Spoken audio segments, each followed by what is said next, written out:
Cloud. Here we go. All right, so hi everybody. Welcome to the February webinar, where Trysh Godwin will be offering today's presentation, which is De-escalating a mental health substance use crisis. My name is Alvin Cotton. I am the new database coordinator for the Georgia Council, but more importantly, I am a person in long-term recovery. What that means to me is that it has been 21 years since I felt the need to take a drink to deal with my depression, my loneliness, my isolation, my anxiety, or my legal problems. I work for recovery to make sure there is a peer across the table from someone seeking recovery, because we are the ones who can provide the best help. I firmly believe that. My colleague today, Tia, is here. Hey, Tia, how are you? I am well, and it's great to see everyone. I am Tia. I am the CARES Training and Outreach Coordinator, and I'm also a person in long-term recovery. What that means for me is that in March, I will have 4 years since I used a mind-altering substance to change the way that I think or feel about myself. My recovery has given me the opportunity to be a better mother, a better sister, a better daughter. I'm working on being the best employee that I can be. I am better at living life on life's terms.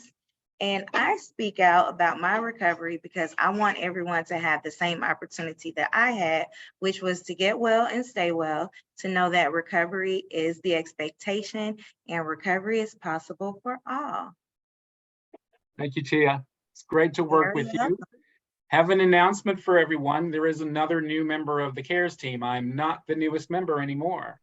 Haley Sherlock is now our workforce coordinator, and you'll be seeing her on some of these webinars as well. I think you might see her there right now. Hey, Haley. Hey, my name's Haley Sherlock, and I am the new peer workforce coordinator here at the Georgia Council for Recovery. But most importantly, I am a woman in long-term recovery. And what that means to me is it has been over 3 years since I had the need to change the way I felt or to numb my feelings since January of 2020. Today, because of my recovery, I am a better mother to my 15-year-old son. Because of my recovery, I have full custody of him today, and I get to show up for him, not just physically, but spiritually, mentally, and emotionally. I am a newlywed, thanks to recovery. Before, I was not marriage material.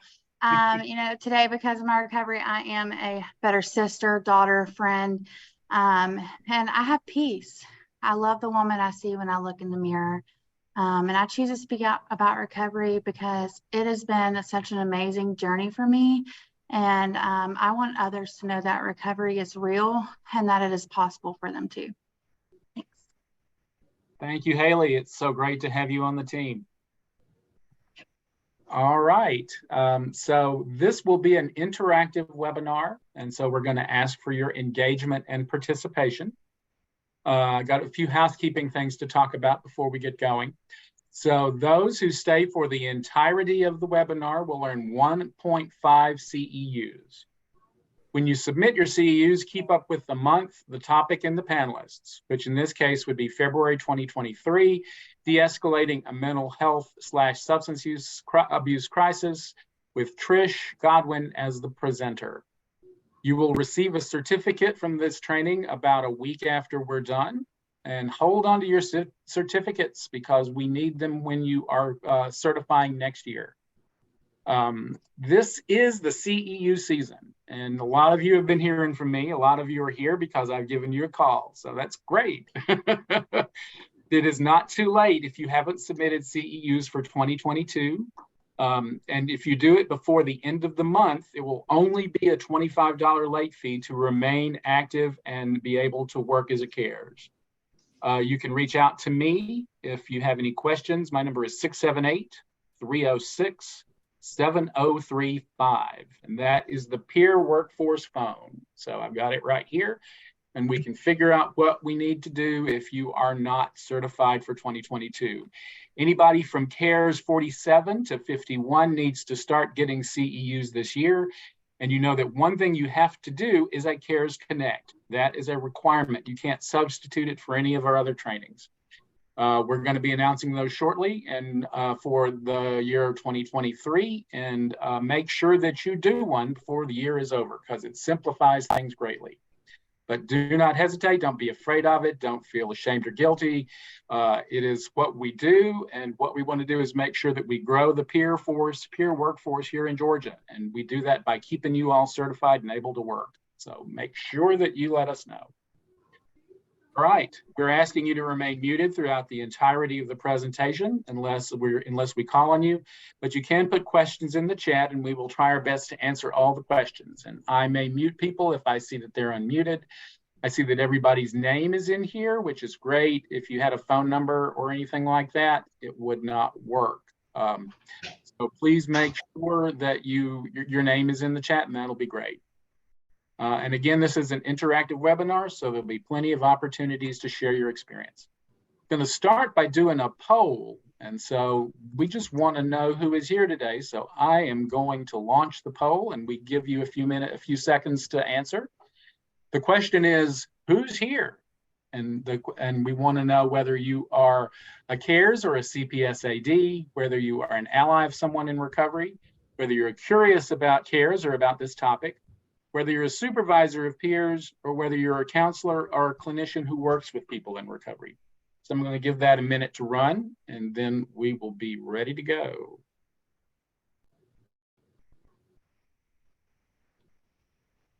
All right, we have 76% participation.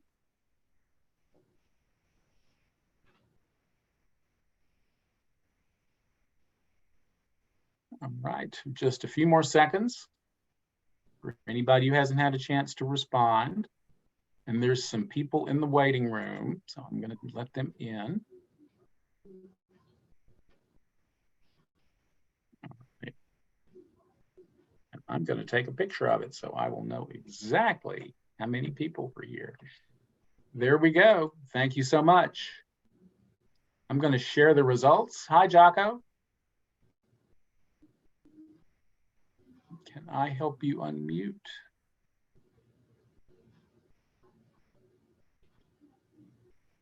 Yeah, just to let you know, since I am blind, the chat, my phone automatically reads it to me, so I have to turn off my screen reader, so okay. I don't get it doesn't interfere with what y'all are talking about. So when there is like a poll or anything that needs to be addressed that is red, please let me know so I can turn it all back on. All right, thank you, sir. So it looks like we have 78% of the people here who are CARES or CPSADs. We have 11 who are curious about the topic. We have 5%, that's 2 supervisors, 1 clinician, and someone else. So thank you all for being here today. This is great. I'm gonna get another picture. There's another person in the waiting room. So we'll go ahead and get that done. All right, and I'm gonna introduce Trysh now because she's the reason we're here. Did I share those results? Did y'all see them? There we go. All right, so Trysh Godwin is a person in long-term recovery from substance use disorder. She is a CARES and a CPS mental health peer and a strong leader in her community in Albany, Georgia.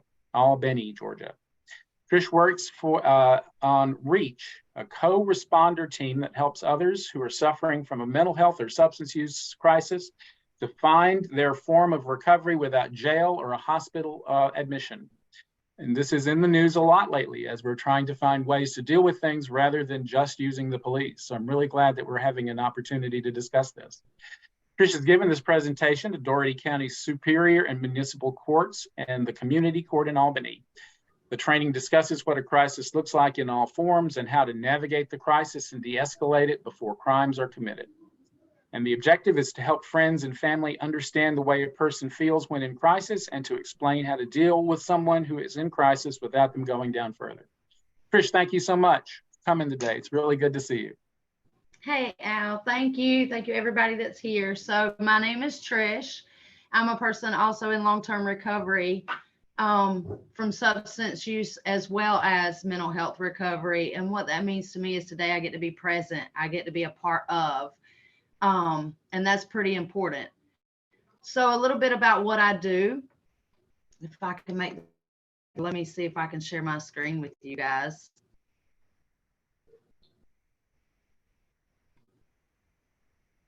So you can see. Can y'all see my screen? There we go. Okay, so I'm on the co-responder team in Albany at Aspire Behavioral Health. And what REACH stands for is Responding, Engaging, and Cultivating Hope. Co-response teams are a collaboration between the CSB and local law enforcement agencies. The purpose of a forensics peer mentor on the team is to assist clinicians and officers in de-escalation techniques for individuals experiencing a mental health or substance-related crisis. Individuals or friends and family of individuals going through a crisis can call 911 if you're in Dougherty County, and our team will be dispatched to the scene once it's deemed safe by officers. The purpose is to help reduce recidivism, connect individuals to services and other resources, advocacy in court situations or with patrol and probation officers, and to provide follow-up care to ensure engagement into services so individuals can be motivated to find recovery. We provide immediate brief crisis assessments, suicide assessments, peer support services, coordination, and linkage to care and other community resources, including food and shelter. And it's a really interesting job. It's a lot of fun. And, you know, sometimes we don't get to see the light come on, you know, in the brief amount of time we get to be with somebody. But on my team, we provide follow-up care. So we stick with them. We, you know, help them to be engaged in services. We make sure that all the things that they were missing out on, whatever they had that caused the mental health crisis, has been resolved for them before we just completely turn them loose into the community, you know, out there by themselves, and they're still lost and don't know what to do or what's going on. And I think the most important part of my job is the linkage to services, to different resources. You know, majority of the people that we encounter are people who are suffering from homelessness. And then, you know, along with the homelessness comes the substance abuse and the underlying mental health concerns that they don't yet know about. So being able to link them to services and assist them in different ways. And sometimes, you know, the housing just looks like a homeless shelter for a few nights until we can get them into a housing program and, you know, those things. So it's really cool, and it makes such a here in Albany, it has made a huge difference already. There's been several of our individuals that we have watched, you know, do a complete turnaround to where they were living a life of hopelessness. Now they have hope, and they are striving, and they are, you know, doing all the things they can to meet each little bitty goal, one at a time, one step at a time. So now we're going to talk about warning signs. I forgot to ask, do you want people to offer questions while we're going along, or do you want to save questions for the end? You can ask a question, just like raise your hand. If you can help me, Al, keep up with that where I can see it. Yeah, if you can raise the little hand, under reactions, that's a great way, because I can't see the whole screen. But yes, so we'll just, as if a question comes up, I'll see if I can track it down. Yes, because you can also put your questions in the chat if you need, and we'll try to keep up with those. Thanks, Al, for your participation. So warning signs, what can be some warning signs of a mental health crisis? And of course, a mental health crisis and a substance use crisis look almost identical. So that can be confusing sometimes. You know, they may not even have a mental health concern, but they do have substance use, and it would automatically, you know, officers a lot of times just automatically assume it's mental health. So just keep in mind that these look the same for mental health as well as substance use.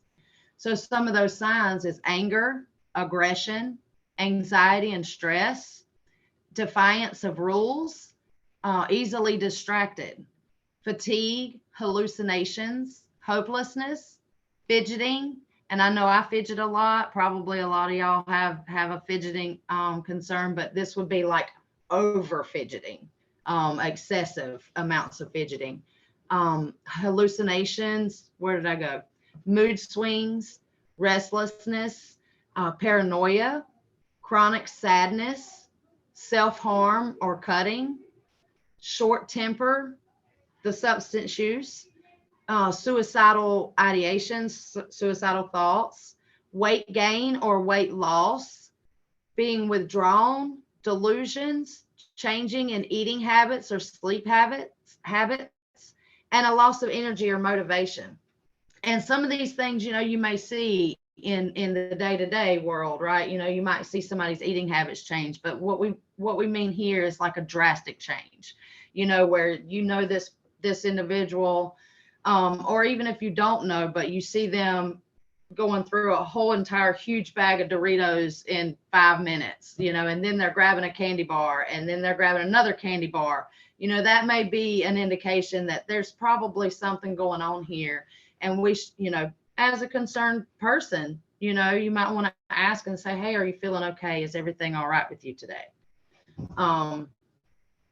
And then you may know some other things. If y'all know any other extra signs or anything, feel free to let us know. Then we'll add that.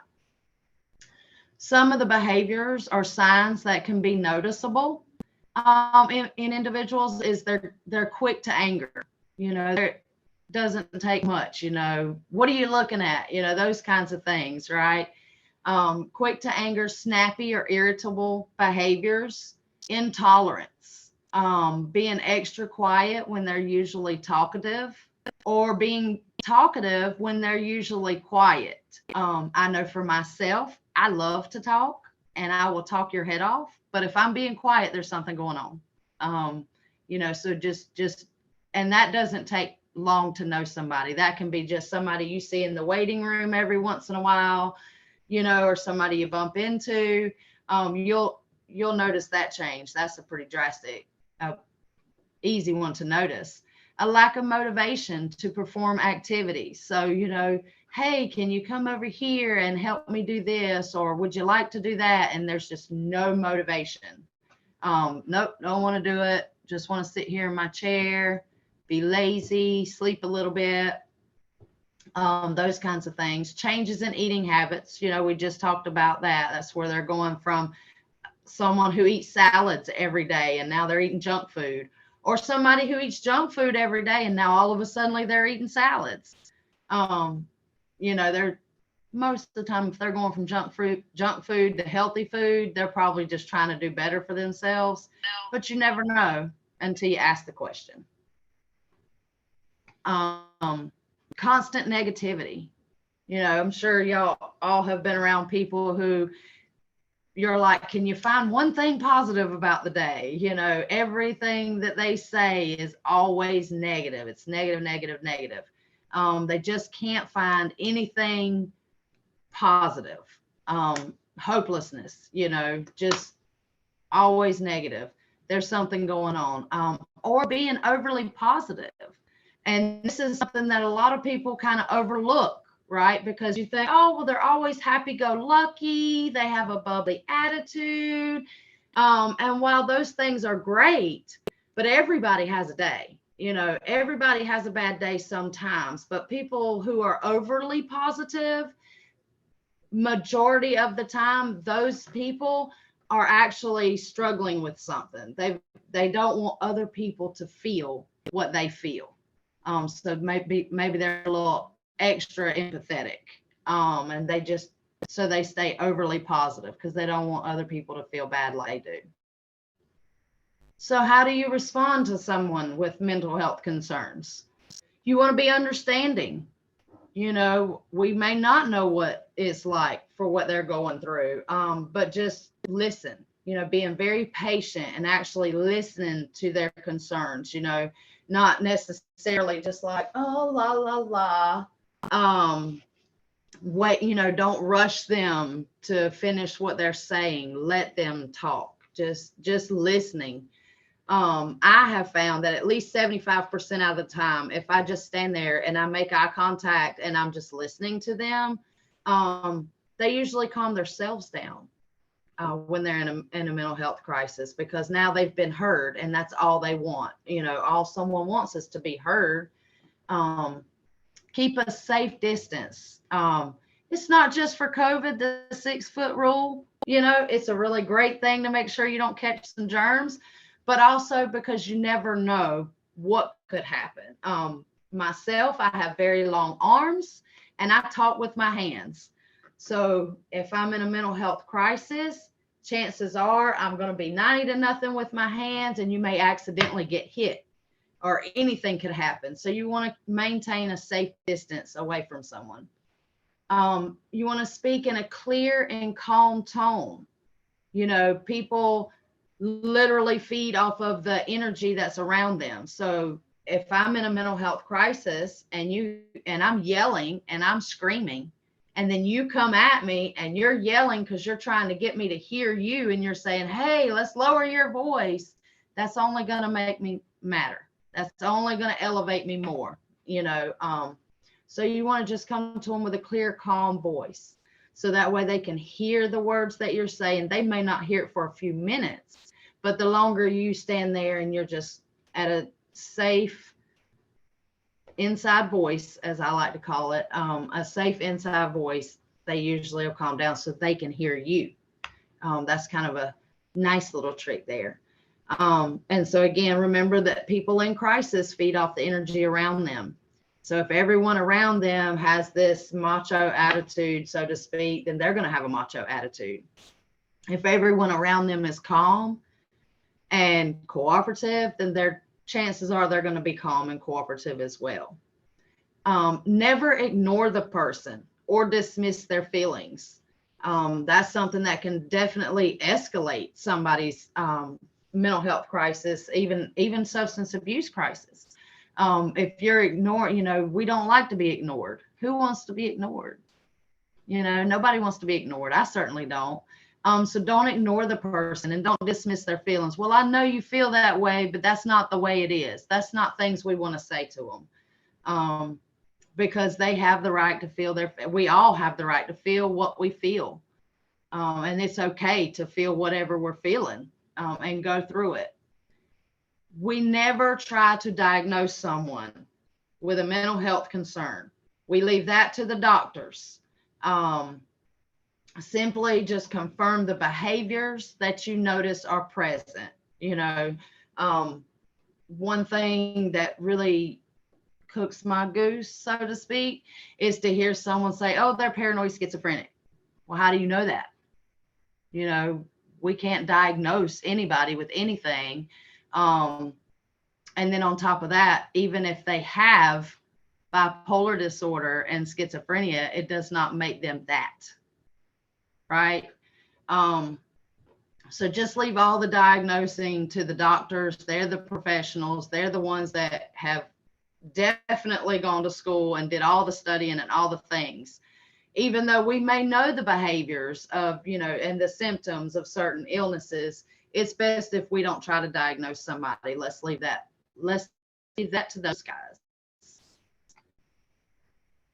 So some of the conditions that causes a mental health or substance abuse crisis, that's going to be depression, anxiety, bipolar or mood disorders, schizophrenia and psychotic disorders, addiction, personality disorders, eating disorders, grief and loss, and trauma or abuse. And so especially right now, while we're, you know, just kind of sort of coming out of COVID, we've already experienced a huge trauma as a nation, you know, because for 2 years we were stuck indoors and stuck with masks on our face so we couldn't breathe, and all of the things, you know, running out of toilet paper and running out of this and running out of that. And a lot of times, you know, this is why we don't diagnose people. Sometimes trauma looks like a mental health diagnosis, you know, so that's why we leave that to the professionals, because we, you know, there's one teensy little thing that'll make that difference. in somebody. So how can we help? Maybe if I can get this to work. So you want to, if you encounter someone who is in a mental health crisis, don't do it alone. Go get help. Go find somebody. Find your neighbor, a coworker, call a peer. However you have to do it, don't do it by yourself. Get help. Let them know that everything will be okay. Let them know it's not okay right now, but it will be okay. And try to meet their needs. I encounter a lot of people who have been walking all day and all night and they have no socks. So they're walking around either barefooted on pavement and it's eating their feet up, or their shoes, are hard and holey and all the things, right? So just giving them a pair of socks so they can put socks on their feet literally could change somebody's entire day, and change their whole mood, change how they feel about things. So try to meet their needs if you can. Some people are just really hungry. They haven't eaten in days. And if you have, a bag of chips or a little piece of candy even, you can give to them, and that'll help. That will help a little bit, you know what I mean? Until you can, of course, meet the needs in a larger capacity. You always want to speak to the person very clearly and calmly. You want to be patient. That's like the biggest key to anything, is being patient. Don't rush anybody who's in a mental health crisis or a substance use crisis. Because that anxiety that you're feeling while you're trying to rush is going to give them even more anxiety, because now, okay, they just want me to hurry up. They just want me to do what I have to do and then go on. They don't want to be bothered by me. That's kind of the what they take in, because I can say that as myself. That's how I feel about it. And don't ask too many questions. I know for myself, if my supervisor is asking me 101 questions, I'm like, what is with all these questions? Right? So someone who's in a crisis, most times, if they're in a mental health crisis, they don't have answers to those questions. They don't know why they're feeling the way they're feeling. They don't know exactly what happened in that moment. So try not to ask too many questions. Try to ask them things such as, what can I do to help you be comfortable? What can I do to change the way you think about this or feel about this? But other than that, you don't want to just ask too many questions. Just don't ask a whole lot of questions. You can always call 911. And I think since House Bill 1013 has came out, all the CSBs have a co-response team, or at least they're working towards getting a co-response team. So you can always call 911. You can definitely always call the CARES warm line, and you can call the 988 crisis line. The new 988 crisis line is one of the big ones that we try to encourage our individuals down here to call, because it's easier than remembering 911. Because if they cannot call the police, ultimately that's going to be better for them. A lot of times when police officers arrive on a scene, that's already scary. You don't even have to be doing anything wrong. Like, I know for myself, I can be driving down the road and a cop gets behind me and I get a little nervous for whatever the reason may be. Not that I'm doing anything illegal today, but I still get nervous from that. So I try to encourage them 988 because it's similar, and it's a little easier number for people. Trysh, there's someone in the chat. And know that what you. So Trysh, I was just going to say in the chat, can you hear? There we go. We're messing up a little bit. I think she might have frozen. Hey, Trysh, are you back? Hey, are you back? So yes, just wanted to, are you back, Trysh? I'm here. Okay, good. I was just going to say, we have someone in the chat who says that they are a mobile responder for a 988 number. That's Chitana. Chana, you want to unmute and say something? Hi, yes, I'm Shatana, and yeah, I work for Benchmark Human Services, and I'm a mobile crisis responder to the 988 number. I go out. I'm a CPS, mental health, and I go out with a clinician. So it's always two of us. When you said don't ever do it alone, absolutely not. And you know, we run into lots of things that this is why I'm here. It's lots of things that are, you have to de-escalate a lot. I mean, it's some stuff I've seen, a lot of stuff since I've been doing this job. And but I like being a part of the solution, and I don't think these are police matters. And I'm really glad that we can intervene, because a lot of these are not police. Most of these things are not police matters. This cannot be cured in a jail cell, so I'm adamant about that. So thank you for letting me introduce myself. Thank you. It's a wonderful class so far, Trish. Thank you. Yes, ma'am. That's exciting. We work with mobile crisis sometimes. We will call them and say, hey, I don't know what else to do. Good lifeline. So I'll mention that Definitely so. 988 is the new emergency number for a mental health crisis. That started about this time last year, didn't it? Yeah. Yes. When they rolled it out. And it's really great that we now have access to help that isn't so emergent. That is something, it's not that it's not emergent, but it goes to the right source, which is really good. We have someone else, Kenneth, you also posted the number for the warm line. Give us a little information about the CARES warm line, please. Hello, my name is Ken, and I'm a person in long-term recovery. And what that means to me is that it's been over 2.5 years since I've used any mind-altering substances, including misused prescriptions, to change the way I think or feel, or to feel okay about myself. And the CARES Warm Line is a helpline that the Georgia Council for Recovery has had for a number of years now. It's for peer-to-peer support. It's open from 8:30 in the morning until 11 p.m. every single day of the year, including holidays. And people who call the warm line can reach a peer recovery coach anytime within that, pretty much the whole day until 11 p.m. People who call sometimes are looking for support. Sometimes they're in crisis. Sometimes they're just looking for someone to celebrate a win with them and to cheer them on. Many times people start calling, and they'll call every day going forward. They are a very busy hotline, and we have some really great people answering the phones who really, really care. And they're there to listen and to offer unconditional, unwavering support and even resources if asked. So there's that. And then I also posted the Georgia Crisis and Access line, which I don't know if it's the same thing as the 988, but I've been working with them for a number of years now. Do you know if that's the same thing? I don't. Trish, do you know? I don't know. I don't know if they call I know they can get on the phone with you to help call 911, but I don't know if they don't send the police or not. They are not the same. They're not the same? Okay. No.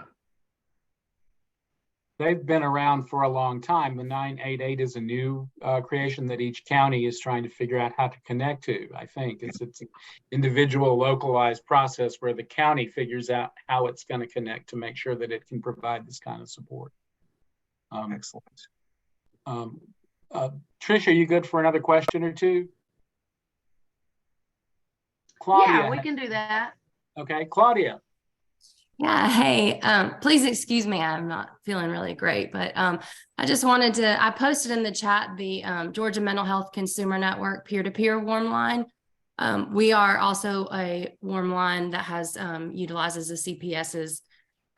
We're 24 hours a day, every day of the year, and we do warm handoffs to GCAL. So if there is a crisis that comes across our line that we feel like it needs a higher level of care, we do the warm handoff to GCAL. So we very much like the CARES warm line, we have people that really care and have built relationships with people that call in. And, it's a beautiful thing to see that people have put that tool in their toolbox, that this is something that keeps me well every day. And it's just really great to be a part of this. So thank you so much. Thank you, Claudia. And Jennifer has her hand up too. Jennifer, you're unmuted. Hey, everybody. I'm going to piggyback off of Claudia. We also have a relationship with the Georgia Crisis and Access Line to where they transfer their calls over to us on the peer-to-peer line, you know, because everybody isn't in a crisis. So, and they get overwhelmed sometimes. So we've got their back with that. We take a lot of their calls for them. Thank you. Thank you, Jennifer. So it's great to get this information. Georgia Mental Health Consumer Network, we think of that as a sister organization. We really love what they do and are really glad when peers also take their training and become both a CPS AD and a CPS for mental health. You're both, right, Trysh? As well as forensics. So I have 3. You are all peered up, aren't you? I am. I am definitely so. I'm a walking example. That's awesome. Of what recovery looks like. So the one thing I really appreciated from what you said when you were describing how people could interact, how to interact with people, it's really the stuff that we do as peers anyway. You know, listen to them, be patient. You know, respect their safe space, talk in a clear, calm tone. And remember, I really just know that that's what we do anytime we're doing stuff. It's really hard to do it when you're in a crisis, though. That's when it really comes down to the point where you see how you've learned this stuff and how you can stay calm when other things are going on around you. It is hard to stay calm when you've got 1 million thoughts going through your head and your chest is, you know, it's all tight, and it is very hard. Logic is out of the window. So what you say matters. The things that we say make a huge difference in what's going to be the pivotal point for someone finding recovery and staying out there. You want to use person first language. So how I was saying earlier, you know, when I hear someone say, oh, they're bipolar schizophrenic, I cannot stand that. You know, you don't want to say it like that. So you want to say things such as they died by suicide or they died of suicide. You don't want to say committed suicide. You don't want to say, you know, they attempted suicide. You want to say they were unsuccessful in suicide. You want to describe their behavior instead of saying things like they were manipulative or they were attention seeking, even though that seems like it would be a behavior. You know, you don't want to use it in those ways. Well, what they did was they told me that they had all these things happening so that I would give them something, right? You want to describe it all the way instead of just saying they're manipulative. You want to just describe the behavior instead of a suicide gesture, or you want to say a suicide gesture instead of a cry for help. Because even though sometimes we may feel that, right? We may feel like they're just looking for attention or they're crying for help, or, you know, even though we may think those things, we don't want to say those things where another person can hear us, because it could definitely make things worse. You want to say they're diagnosed with schizophrenia instead of saying they're schizophrenic. Because when we do that, what we're doing is we are putting a label on them, and we are helping them to decide that that's what they are. Instead of them being a person, now they're schizophrenic. And we don't want to do that. We want them to know that they are a person. Working with versus dealing with persons at risk for suicide. You know, I don't really like to say too much that we're, you know, oh, I've got to go deal with this person who's going through this, you know. I'm working with them. I'm assisting them. I'm helping them. Because those are the things we want to do for somebody, right? You know, we don't want to be dealing with it. You know, that kind of sounds horrible. You want to speak to people by using their name and not their diagnosis or accused diagnosis. And that goes back to what I was saying about how we don't want to diagnose anyone. You know, we want to let the doctors do that. So we want to, you know, speak to people by their name. And a lot of times, you know, some people have changed their name. Some people, you know, go by different pronouns. So it's okay to say, hey, so what do you go by? What do people call you? It's okay to ask that question. That way you're not offending someone. Politically correct, I guess you would say. And so we are going to do a scenario, and Al's going to help us out with a breakout room.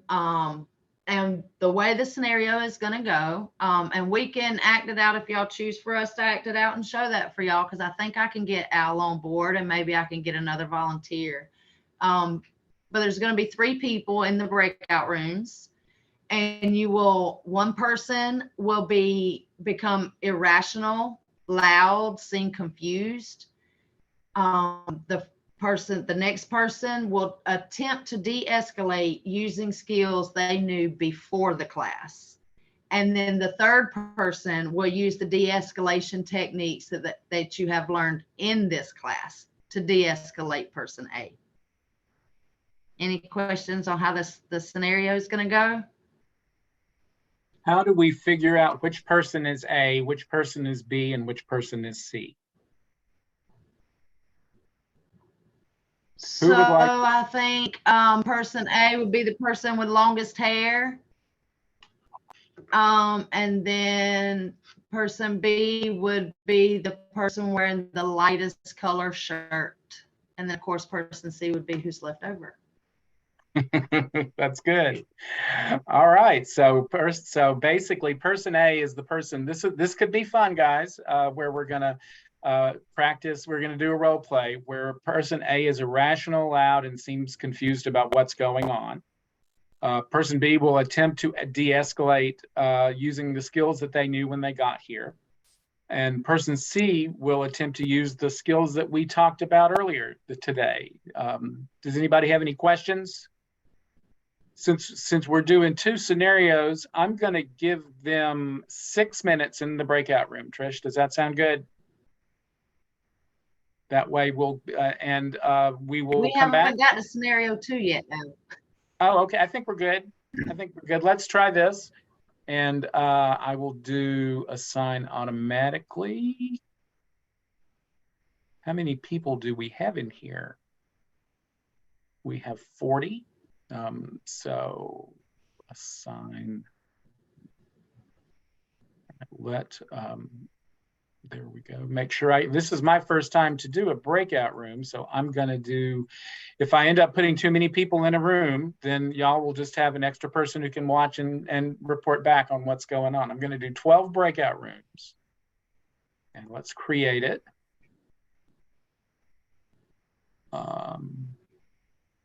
Options. Breakout rooms close after 6 minutes.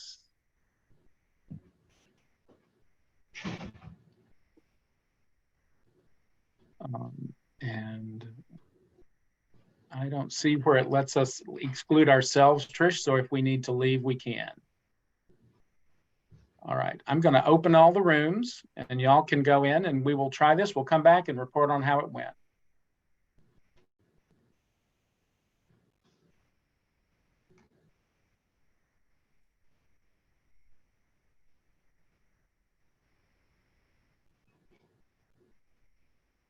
It looks like they're going.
Hey, everyone, we have about 2.5 minutes left if you want to switch roles.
Here comes everybody back.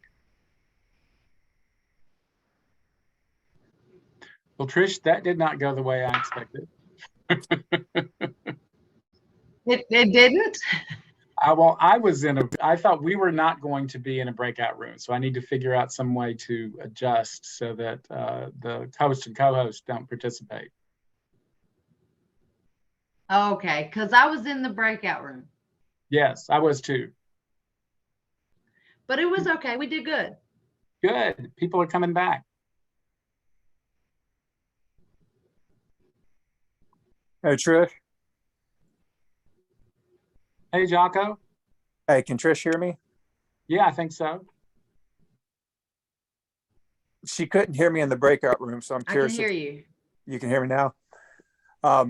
So part of that, when I kept pausing and telling somebody else to hold on because I was talking, that was my my hallucination, if you will. Okay. I don't know if you caught that or not. I did not. But well, it was a little more difficult because I couldn't see you. Okay, gotcha. Well, I guess fair is fair. I can't see you either. Right. Next time I'll turn my video on. All right, I think people are back. So how did that go for everyone? I don't know if I did the breakout rooms exactly right, but how did it go? Would someone like to talk about their experience? Yeah, this is Shatana. I think it went really well. I did my stuff, and then another guy, I can't think of his name now for 5 minutes, and I forgot the name already. He did something else, and then Ken came in and kind of evaluated a little bit and brought up some really good points of how you can dig a little deeper. But it was hard because it was kind of rushed. But yeah, I thought it was really good exercise. Thank you for it.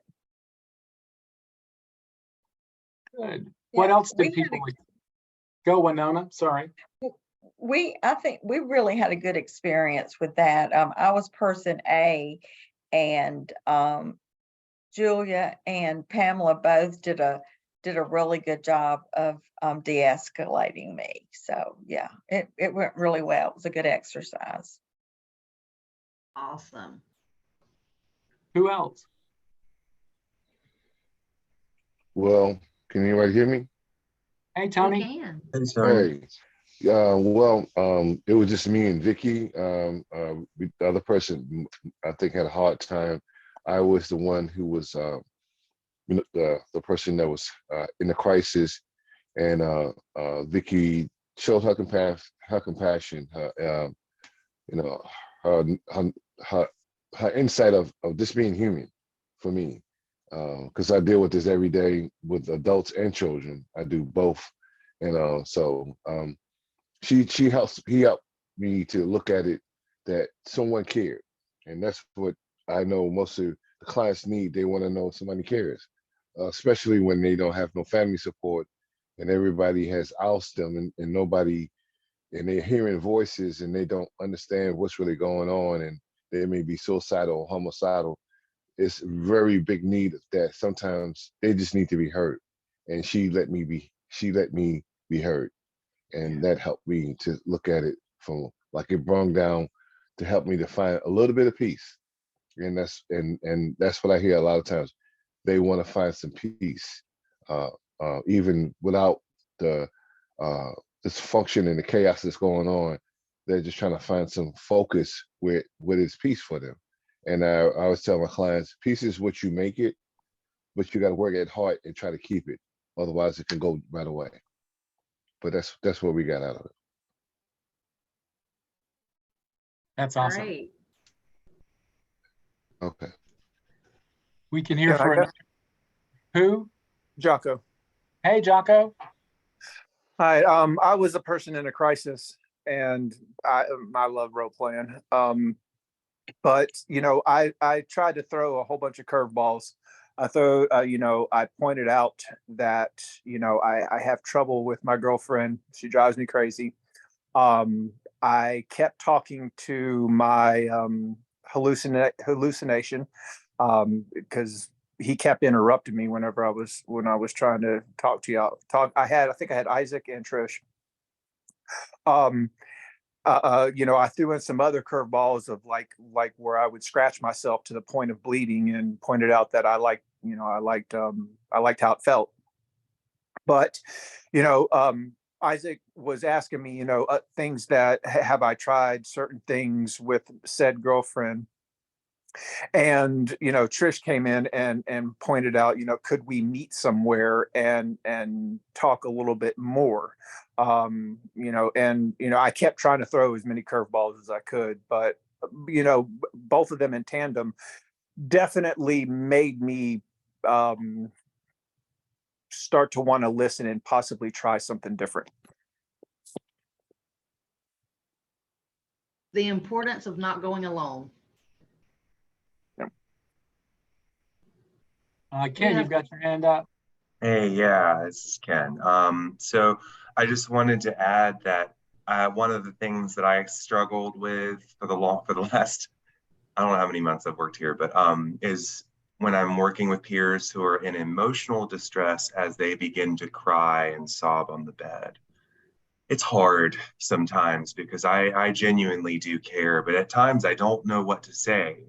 So to have that in my toolkit now, more than just the oars that we use in motivational interviewing, I can now say, I know it's not okay right now, but it's going to be okay, and implement that with the motivational interviewing skills that we use. I think that's going to be so helpful for this work.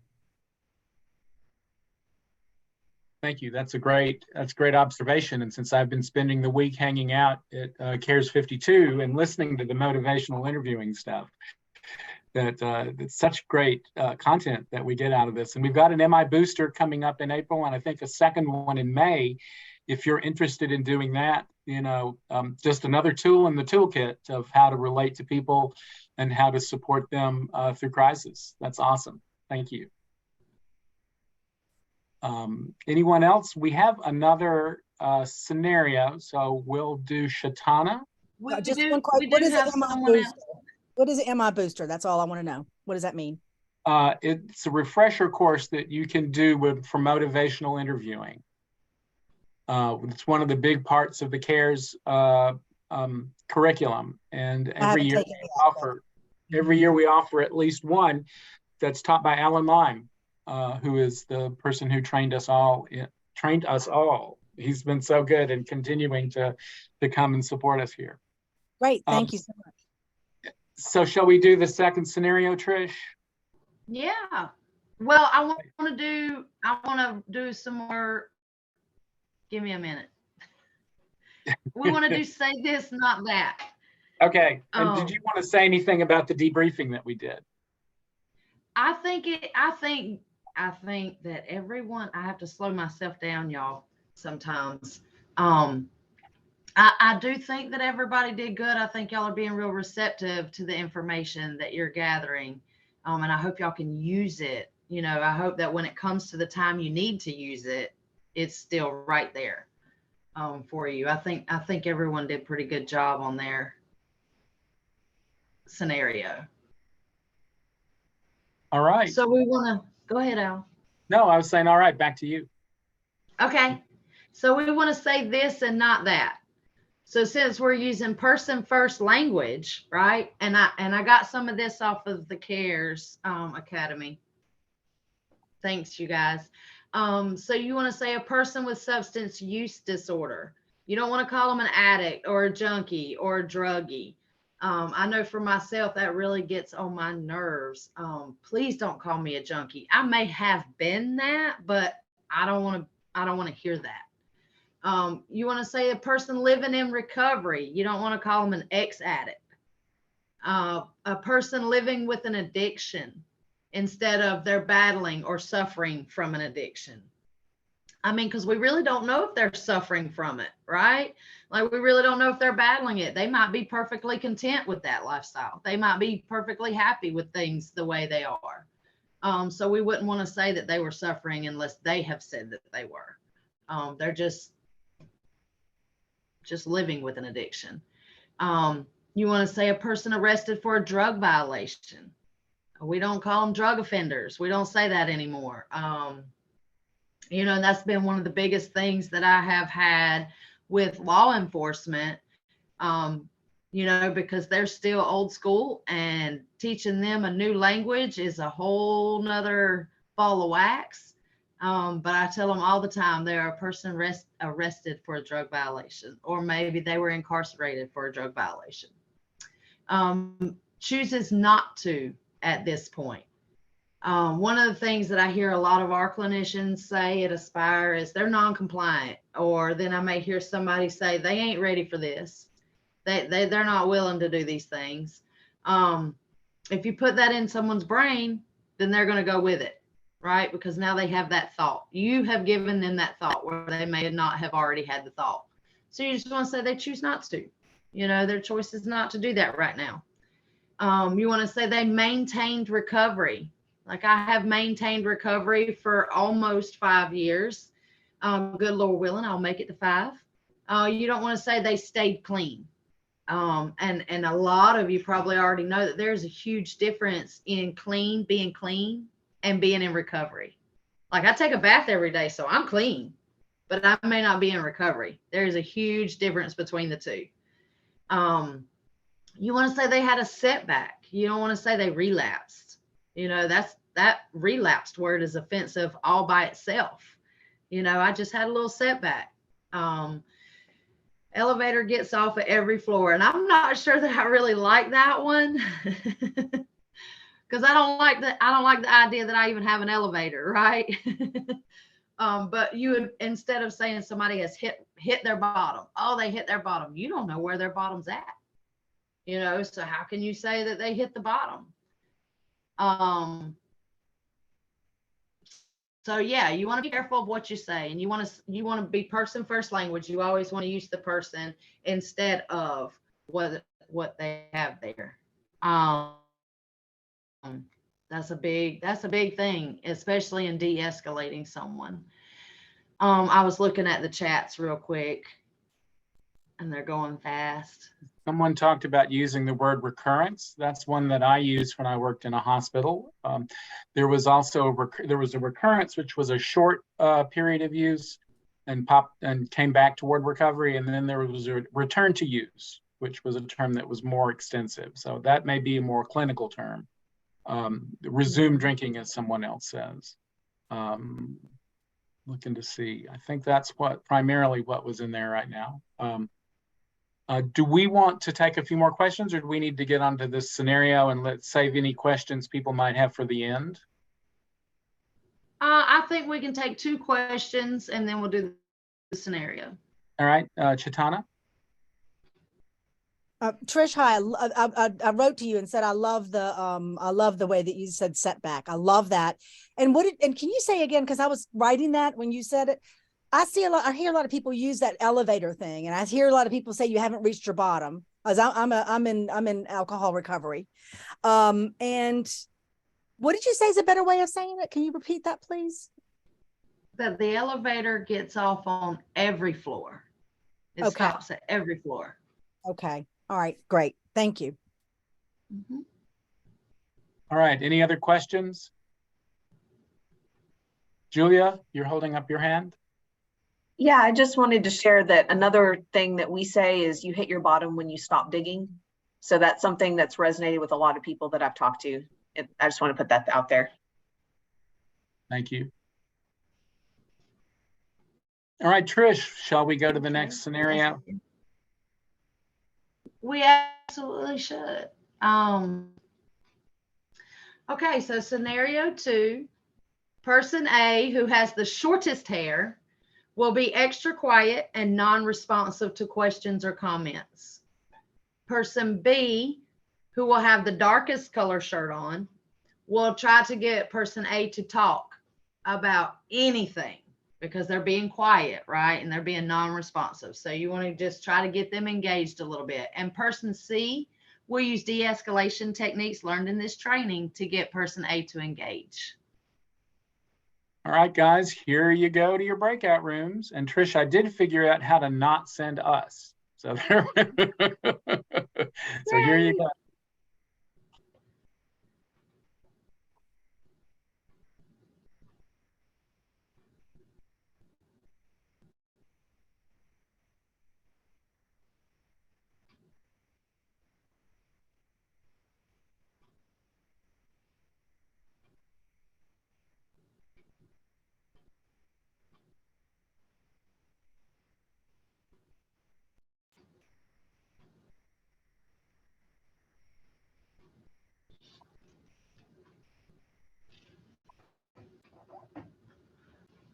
I had stopped sharing my screen, but I do have 3 more slides. Okay.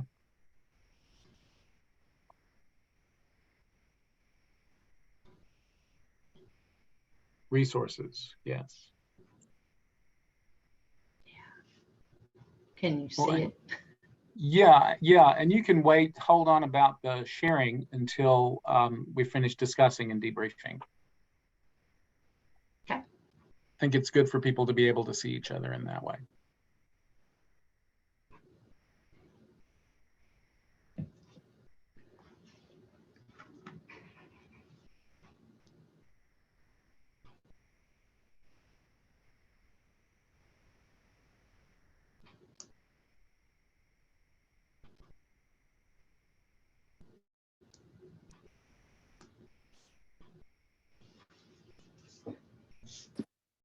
There we go. I think a lot of people are back. So let's debrief that breakout room as well. How did that go?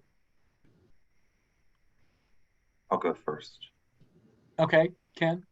I think it went really, really well. I was the first person because I had the shortest hair, and in the first scenario, I locked up my responses like I experience sometimes in the hospital, and I just used a lot of no's. I don't know. No, I'm good.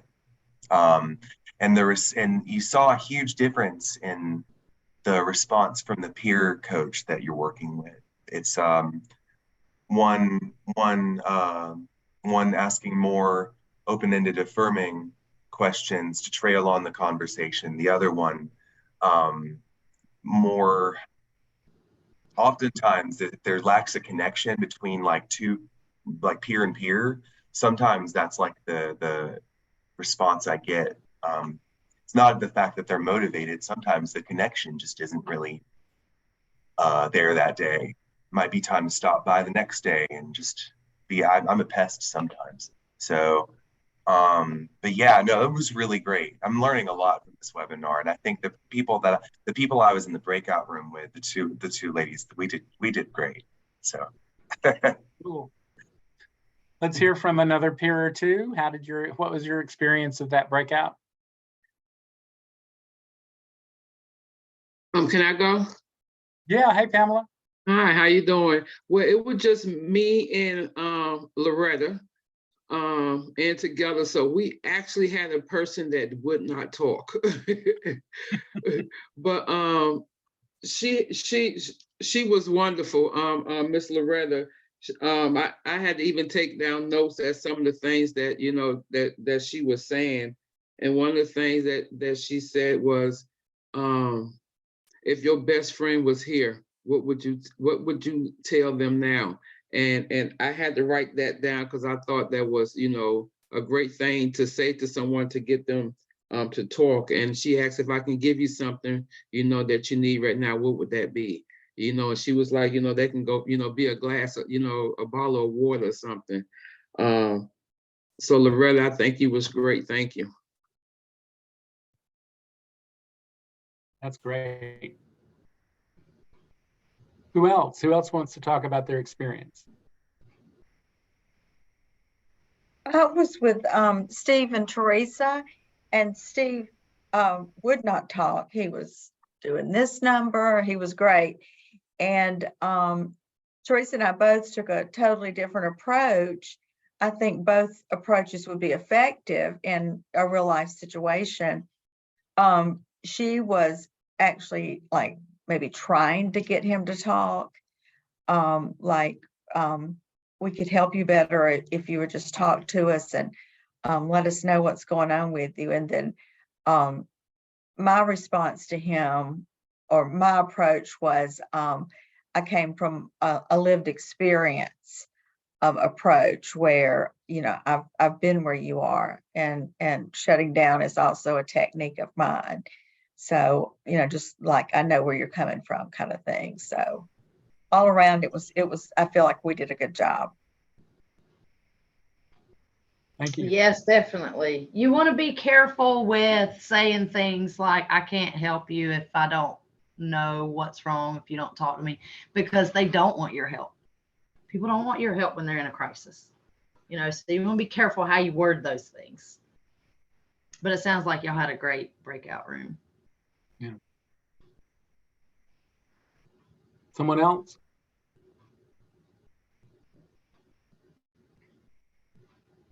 Drew. You're muted, Drew. I know, I'm talking to myself while I was trying to get my mouse to roll on my dining room table, and it's not doing it well. So, I have to, follow up with Trish's comment. I think that, oh shoot, name, Beverly. There we go. That Beverly was wonderful and doing something they didn't do when I had the exact same experience of refusing to talk to anybody. And she asked me what my name was. And I think that building that bridge would have changed my whole experience, 6.5, 7 years ago. And I think that was really valuable to be reminded of that. So Beverly, thank you. And I think that, that piece of advice should be sort of, run up the flagpole, every time.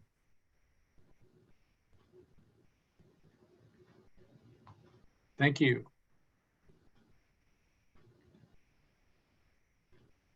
Who else?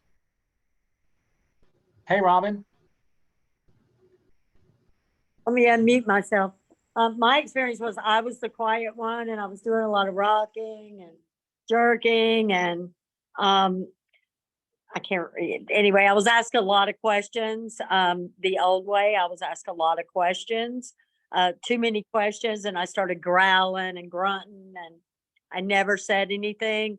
And then the gentleman asked me, the one that's blind, what I can't remember, but he came. He said, "What's your name?" And then he said, and when I told him my name real softly, he said, "You have a beautiful voice." And that just, and then I said, and he said, "If you don't know, I'm blind." And I said, "My grandfather's blind." You know, it may be something that they connect with. You know, you never know how far that can go. Yeah, that's how we build relationship. It was just a beautiful thing. Yeah. Thank you, Robin. Thank you. George?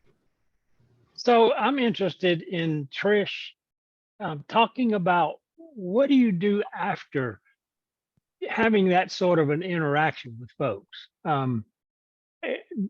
Chitana and I we struggled through it, but it's being left with that sense of, I should have done something different. I might have been able to help more, or having that real regret. And what do you do with that? So what helps me to not have that feeling of I could have done more or whatnot is I literally make sure that I have done everything I can do for somebody. Once they have de-escalated and they're like, yeah, I feel good 9 times out of 10, right? They will tell you, can I go take a nap now? Or can I go do whatever else they had planned? You know, what's your plans for the rest of the day? That's always a good thing to ask them. You know, do you have plans the rest of the day? Are you going to go to the park or go to work? 9 times out of 10. And then I always follow up with my people the next day. I always follow up with them the next day, because sometimes they will tell you they're okay and they're ready to go do the next activity, and they're really not okay. You know, and maybe they need time to process, okay, what all just happened. And whenever I make that connection the next day with them, that shows them somebody cares. When we're feeling absolutely hopeless and nobody cares, that shows them, yes, somebody does. Somebody you don't even know has put forth an extra effort to come back to you and make sure everything's okay and see what you're doing. And that's when you can start working on goals and wrap plans and all of the things. It's a good question. Very nice. Thank you. All right. Anybody else? Observation from this role play that we did?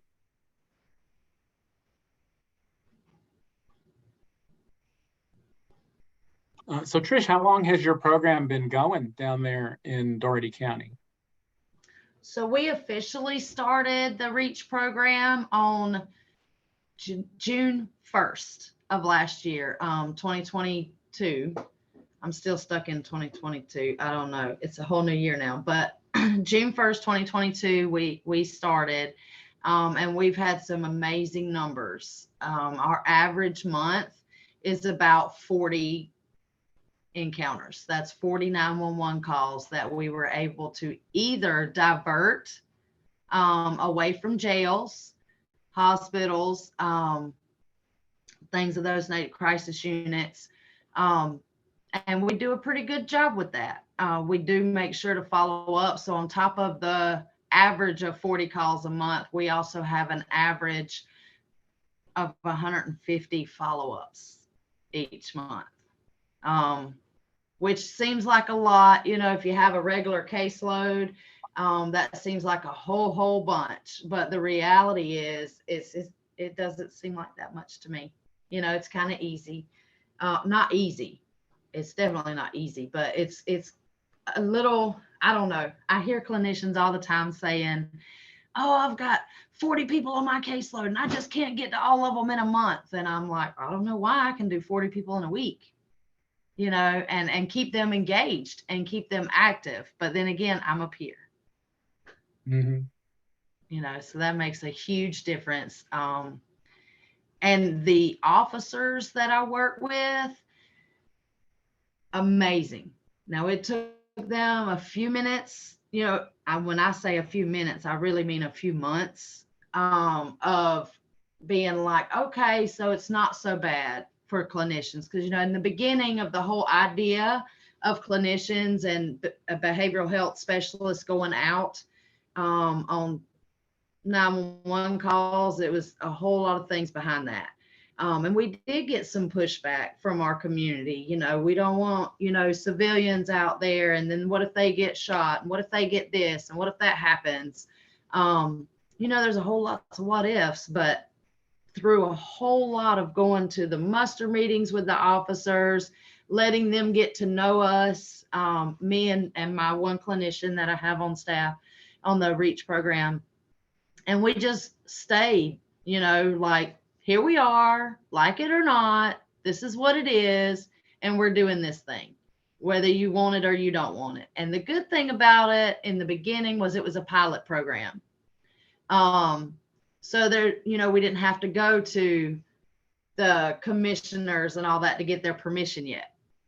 We were able to go out there and go ahead and get the data and collect everything up and then present it to them so we could have a permanent program. And we just got our permanency in January. So yay. And we also just January 1st opened up a second team with the Daugherty County Police. So we were already with Albany Police Department, and now we also have the Daugherty County Police as well. Daugherty County Police was a lot more receptive to having a peer, a forensics peer specifically, that can help them out on calls, because they're like, you know, we're out there in uniform and we can't get them. I mean, you know, that escalates a crisis all by itself, because why is the police coming over here to talk to me? So they are super excited about it. I've not had really much pushback as far as that goes with the DCP. However, we deal with a whole lot of old school ways. And why do we want to start doing this now? And, you know, we do deal with a whole lot of that, but we just show them. We just show them, because actions speak louder than the words. It's a lot of fun. That's awesome. Thank you so much. So when a team goes out, it's you and a clinician and a pair of officers. What's the show up look like? So on our team, we have with APD, with Albany Police Department, we have one officer who's dedicated to our team, one clinician, and then myself. And we all have matching shirts, but they're a little too little for me. So I have been boycotting them and I don't wear it. But we all three have first responder shirts, and they have our little program logo on one side and our last name on the other side. So we all look the same. So when we arrive on the scene, the individuals don't know who's who, except for the fact that the officer wears a gun. Now, as soon as we can talk her into putting that back in the car, you know, but that's a whole nother thing. So we all look the same. The clinician, she is a licensed marriage and family therapist, and she rides in the car with the officer that's designated for the REACH program every day, all day. And then I have a company vehicle that I meet them usually. We have co-offices. We have one at Aspire Behavioral Health and one at the Albany Police Department. So she pretty much, the clinician stays with the officer all day, and then I kind of stay over here at home, and because I do follow-ups and they don't. Yeah. Well, that's a great look inside what this looks like in the real world. I really appreciate that. We have another 3 minutes or so if anybody else has a question, comment, anything like that. Trysh? Yes, ma'am. Hey, how do you de-escalate? How do you wind it down for you? for myself, I have to do this every day. There's a lot of meditation involved. I am a big member in my AA program. I'm very active in my AA program. I'm very close with my sponsor. So if it's something that is just gone too far for us, so for instance, 2 weeks ago, we had two individuals that died by suicide, and 2 hours apart even. So that was a very, very hard day. And you know, we can't, because of HIPAA violations, right? We can't just say these things to the outside world. And in that instance, you know, I just went to another clinician, another therapist here in Aspire, and was like, hey, can I just decompress this for a few minutes? This is what has, you know, these things have happened. I make extra sure to go ahead and get it out. You know, I get the poison out. And but much meditation. It takes a lot of meditation and a lot of self-care. At 5 o'clock when I clock out, I'm done with it. I don't think no more about what's happening from 8 to 5. And that takes practice. Indeed. Absolutely. Trysh, you want to put up your last slides? Sure. Let's see if I can figure out how to work this thing again.